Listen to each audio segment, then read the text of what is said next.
As anime series are exported from Japan, so are the games based on them, usually at the same time.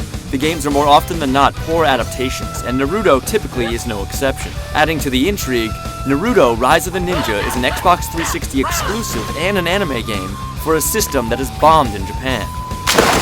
Designed with the Western player in mind, it's intent on breaking conventions. But does it deliver some true ninja magic, or is it all mere deception?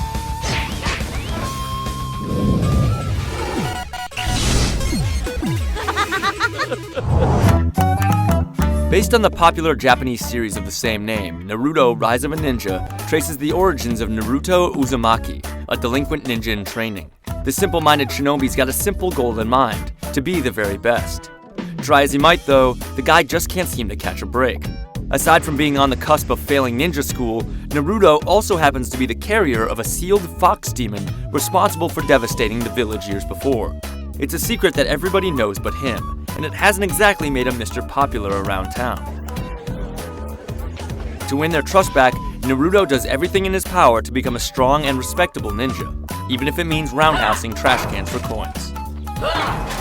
For covering the first few significant story arcs in the series, the game does well in barreling through the key plot points with choice cuts from the animated series worked in with the gameplay. Fans familiar with Naruto's later conquests won't find themselves too bored of the old ground that the game paces through here, though newcomers may find the abridged narrative a bit too brisk for their liking. He's the same as me!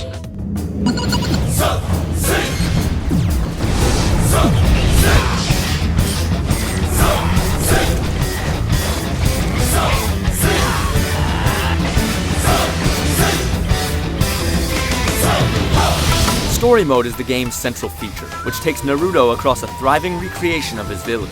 It's here that Naruto's path is laid out through various missions peppered around town. If the words Grand Theft Naruto come to mind, you wouldn't be missing the mark by that much. Rather than terrorizing the Leaf Village's hapless denizens, you'll find yourself helping them out in various odd jobs that in turn benefit your rise to glory in the ninja community. Gathering funds for the down-and-out ramen shop owner, for instance, gives a small boost to your experience, as well as letting you purchase ramen to go for those hungry moments on the battlefield. Ramen is the best! Appease enough villagers, and word of your good deeds will spread around town, with the changing temperament of the people acting as a barometer for your overall progress through the game. The open-ended town and mission template is becoming something of a cliché these days. But Rise of a Ninja manages to eke out an experience by using design choices that stick close to the source material. Many of the tasks and training expeditions that Naruto undergoes ring true to events that play out in the series, and his village, with all of its terraces and alleyways, is a delight to explore. At crucial junctions in the storyline, Naruto and his team are sent out on missions outside of the village, where the game veers towards a platforming style of play. The feel of these sections are reminiscent of a simplified version of Prince of Persia, complete with bits of leaping, ledge grabbing, and perilous spiky objects. The levels aren't all that complicated, but there's a good amount of explorative backtracking to go through in order to collect everything. Healing Palm Jutsu! One of the most creative applications of the series is in its set of jutsus, or ninja powers.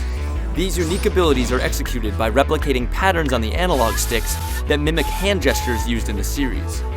One of the first jutsus you'll learn is the Shadow Clone, a barrier-breaking ability. Later on, you'll learn Chakra Concentration, which grants an increased level of mobility across vertical levels and water.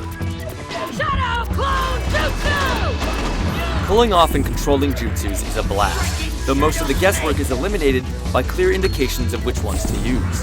The game's obviously geared towards kids, so it won't be as enjoyable for some of the older Naruto fans out there. Rise of a Ninja's respect for the source material is also evident in its online component, which allows for downloadable goodies including supplementary character and voice packs to liven up the base gaming experience. Fan favorites like Shikamaru are one of the few to pop up as bonus content on the marketplace, as well as the option to download Japanese voice tracks for the game. On top of that, the game also supports head-to-head play via Xbox Live using the game's fighting engine. Like that?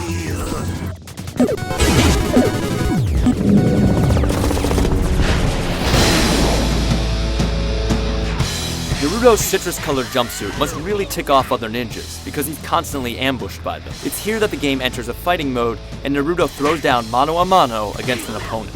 While the game's fighting mode is accessible enough to be played as a button masher, there are still a fair amount of options present, making it a reasonably deep fighting game. If you play how the game wants you to play, then the key strategy is pushing the opponent far away enough with a decisive combo to pull off a jutsu. If all else fails, Rage Mode throws caution to the wind with a temporary boost of invincibility to beat on your opponent with impunity. If you do happen to properly execute a jutsu, the game enters an interactive QuickTime event where the recipient still has a chance at deflecting the attack.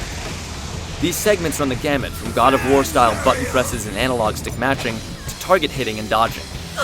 What the fighting game lacks in depth, it makes up for in fidelity. Each of the character's signature moves translate well into jutsus used in battle, such as Neiji's 88 Palms jutsu, which has players striking the chakra points located on the opponent's body using the analog stick. Even various ninja quirks like the kunai and substitution jutsu make their way into the system. It's no virtual fighter, but it's unique and fun enough that players will find it easy to choose a favorite between all of the cast's unique combos and abilities. While the fighting game stands as a robust multiplayer offering, its implementation in the story mode lacks some pizzazz. For a large chunk of the game, you'll be fighting generic bandits out in the wild and far too often. And by the time you get to tangle with key players later on in the game, the story mode will already be close to drawing the final curtain.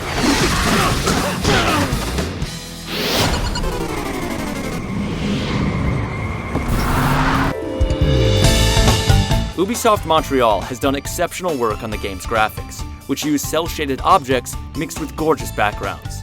Certain angles reveal a few unsightly textures here and there, but for the most part, the graphics shine. More impressive are the fighting animations and cutscenes, which hit the nail on the head by capturing the look and feel of the series.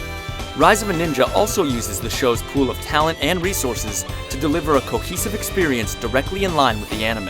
Though the standard definition clips from the show look a bit shabby in HD, re-recorded lines of dialogue and use of the show's soundtrack even out whatever few rough edges the game has in its presentation. Hey! Out of my way, you worthless little shrimp. Naruto Rise of a Ninja is not one of the best ninja games to hit the market, but it is one of the best anime-based games ever released. Those with even a remote interest in the series should pick it up. For everyone else, take this ninja for a test mission to find out if it belongs in your dojo.